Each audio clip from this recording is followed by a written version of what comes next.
भ्रष्टाचार के गंभीर आरोपों में घिरे हुए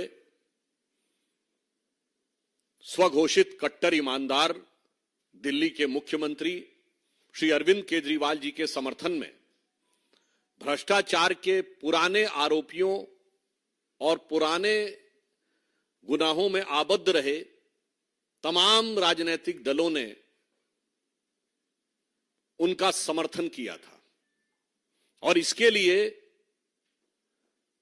भावनात्मक आधारों का भी उपयोग करने का प्रयास किया गया। परंतु आज न्यायालय ने जो निर्णय सुनाया है वो तथ्यात्मक आधार पर है।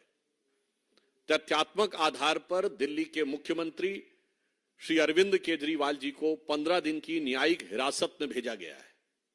परंतु इस तथ्यात्मक आधार से बड़ा संवैधानिक और नैतिक प्रश्न खड़ा हो रहा है, क्योंकि वो हिरासत से सत्ता की सियासत करने वाले मुख्यमंत्री तो रह ही चुके थे और अब अभी तक उन्होंने जुडिशियल कस्टडी के बाद भी कोई उत्तर नहीं दिया है। इससे यह बहुत साफ हो जाता है कि सारा विपक्ष जिस आरोपी को बचाने के लिए प्रयास कर रहा था, न्यायालय की दृष्टि में वो गंभीर आरोप हैं और जो लोग केवल बयानबाजी करने का प्रयास करते हैं, यह विषय सिर्फ एक कानून या नियम का नहीं है। निश्चित रूप से न्यायालय के समक्ष कुछ ऐसे तथ्य रहे होंगे जो ना आपके संज्ञान में है ना हमारे संज्ञान में है, जिनके आधार के ऊपर यह निर्णय लिया गया। अतः हमारे विपक्षी दल जो निरर्थक और अनर्गल बयानबाजी करते हैं, उन्हें इन गंभीर तथ्यों पर विचार करना चाहिए और न्यायालय ने अपना इस विषय पर अभिमत दे दिया है। Those who try to portray the bogey of victimhood, I would like to underline that today's judgment of the court is based on the concrete evidences for which neither we or now you or anybody else is privy to it. So it is the jurisprudence of the court which has decided to extend this judicial custody for 15 days. Now it raises certain moral and constitutional question.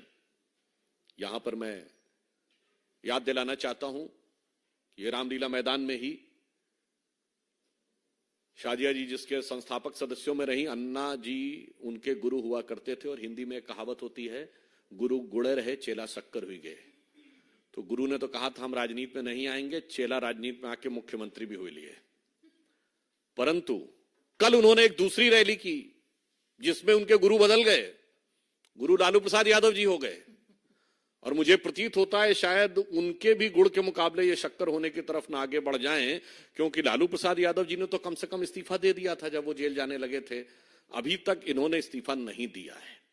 तो निश्चित रूप से यह दिखाई पड़ रहा है कि अपने गुरु की सारी शिक्षाओं को गुड़ गोबर करने का काम केजरीवाल जी ने आम आदमी पार्टी के अपने पूरे चाल चिंतन चेहरा चरित्र में दिखा दिया है। चरित्र लोगों को समझ में आ ही गया था, चाल पहले ही गड़बड़ नजर आ रही थी, अब चेहरा भी बिल्कुल साफ हो गया है। अब मैं यह भी कहना चाहता हूं कि इस प्रकार की मीडिया में रिपोर्ट आई है कि केजरीवाल जी ने वहां नाम लिया है कि मुख्य आरोपी विजय नायर आतिशी और सौरभ भारद्वाज को रिपोर्ट करते थे। महोदय, अब मैं ये कहना चाहूंगा, ये तो समझना बड़ा मुश्किल है कि भाई शराब का घोटाला तो था, जिसको देखो वही आज यहां मदहोश है। अब यहां किसने है पी और किसने है पिलाई, ये तो समझना बड़ा मुश्किल हो रहा है भाई। लगता है सबने मिल बांट कर है पी और पिलाई। यह दर्शाता है, या जिसे हमने हिंदी में कहावत है ना, एक हु तो समझाइए आके कूप ही में ही भांग पड़ी है। अर्थात एक व्यक्ति हो जो गलत रास्ते पे जा रहा हो, उसे आप सही रास्ते पे लाने का प्रयास कर सकते हो, नशे में हो, पर ऐसा लगता है कि कुएं में ही भांग पड़ी है, तो जिसने पिया वही नशे में है। ये गंभीर प्रश्न उठा रहा है। और अब इसके साथ यह भी बात बहुत साफ होती जा रही है कि केजरीवाल जी निरंतर ईडी के सामने आने से क्यों बच रहे थे।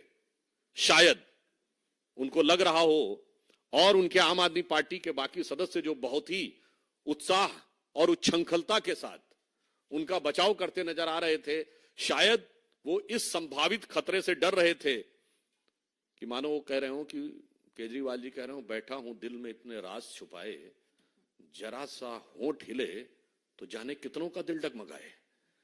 तो इसलिए हम यह बात स्पष्ट करना चाहते हैं कि शराब घोटाले को लेकर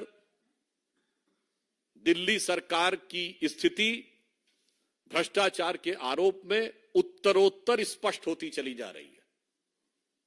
न्यायालय के द्वारा यह निर्णय होने के बाद अब यह देखने का विषय होगा कि केजरीवाल जी इस्तीफा लेते हैं या अपने किसी दूसरे गुरु के नक्शे कदम पे चलते हुए देखना होगा कि वो नई राजनीति के स्वयंभू किरदार कोई नई राजनीति की तरफ बढ़ते हैं या पुरानी राजनीति को, जिसे कहते हैं ना old wine in a new bottle, तो पुरानी राजनीति को एक नए किरदार में प्रस्तुत करते हैं।